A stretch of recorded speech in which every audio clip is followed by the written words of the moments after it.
প্রিয় বন্ধুরা, আরজিকর কাণ্ডে প্রকৃত অপরাধীর বিচারের দাবিতে পথে নেমেছে জনসাধারণ।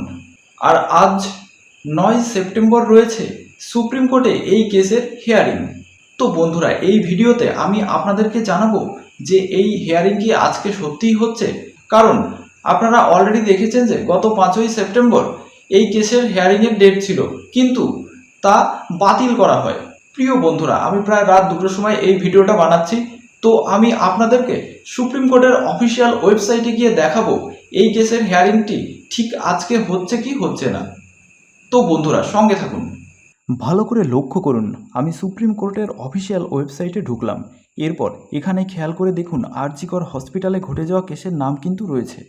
এবার দেখুন এখানে ডেটে কিন্তু 9 সেপ্টেম্বর মানে সোমবার রয়েছে, মানে সোমবার এই কেসের হিয়ারিং ডেট। মানে এখনও পর্যন্ত ওয়েবসাইটে দেওয়া তথ্য অনুসারে এই সোমবারই হচ্ছে আরজিকর তদন্তের হিয়ারিং ডেট। এর আগে কিন্তু এই কেসের হিয়ারিং ডেট দেওয়া হয়েছিল 5ই সেপ্টেম্বর, কিন্তু তা পরবর্তীকালে পিছিয়ে দেওয়া হয়। এবার আমি এই ওয়েবসাইটের নোটিশ সেকশানে গিয়ে আপনাদেরকে দেখাবো কোনো আপডেট আছে কি নেই।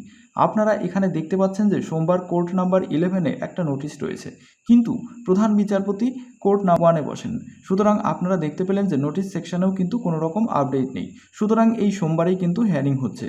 এবার সকালে যদি নতুন কোনো আপডেট থাকে তাহলে সে ব্যাপারে আমি অবশ্যই আপনাদেরকে নতুন ভিডিও। তো বন্ধুরা, আপনারা দেখতে পেলেন যে আজ সোমবার অর্থাৎ 9 সেপ্টেম্বর আরজিকরের কেসের হিয়ারিং কিন্তু রয়েছে।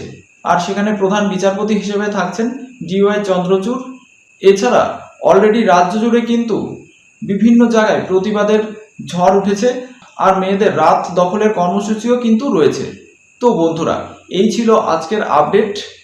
আর এই কেসের হিয়ারিংয়ে কি ঘটলো বা এই তদন্তের গতি প্রকৃতি কতদূর, তা নিয়ে আমি শীঘ্রই আরেকটি ভিডিও আপনাদের সামনে উপস্থাপন করব। এতক্ষণ সাথে থাকার জন্য অসংখ্য ধন্যবাদ।